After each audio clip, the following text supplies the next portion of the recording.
things I've always noticed about Ed is he's very supportive of anything the children in the preschool need. He has never held funds back when we need money for professional training, when we need money for actual assistance in the classroom, materials for the children, anything that the school needs, that the children need, it's absolutely fine with him. He's really, really generous. However, I have had an experience with Ed in which I felt that perhaps he could have been a bit more generous with the funds. When I was new here, we went on a trip to look at schools in Dallas because we were deciding to build this gorgeous facility that we now enjoy. And he wanted us to see some of the schools that he had seen down there, and he knew there were some great facilities there. So I thought, oh great, I'm going on a trip with the headmaster. We're going to go first class, we'll have fabulous meals, a fancy hotel. It's going to be a wonderful trip. I've never been on such a fancy trip. This will be great. So then I find out that we're leaving at 5:45 in the morning so we can go on a cheaper flight. And then we got a very small rental car.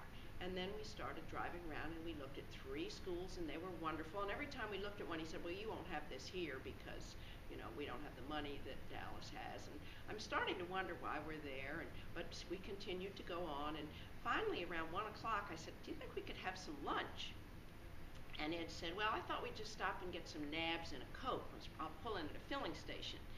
And I kind of let him know that that was not going to do for me. I really expected a nicer lunch than that. So he did pick a very fancy restaurant, the one with the golden arches.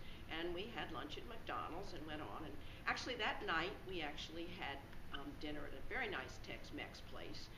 And the next morning, Sherry Lynn and I, who were rooming together while we were looking at these schools, decided we'd get up really early and get breakfast because it was a beautiful buffet at the hotel.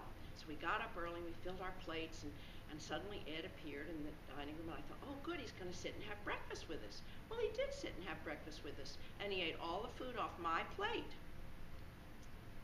So I guess my bottom line on Ed is if he's going to build a building, he will not stand on anything. If it's for the kids, he'll give you everything you want, but don't expect to go to a fancy dinner with him.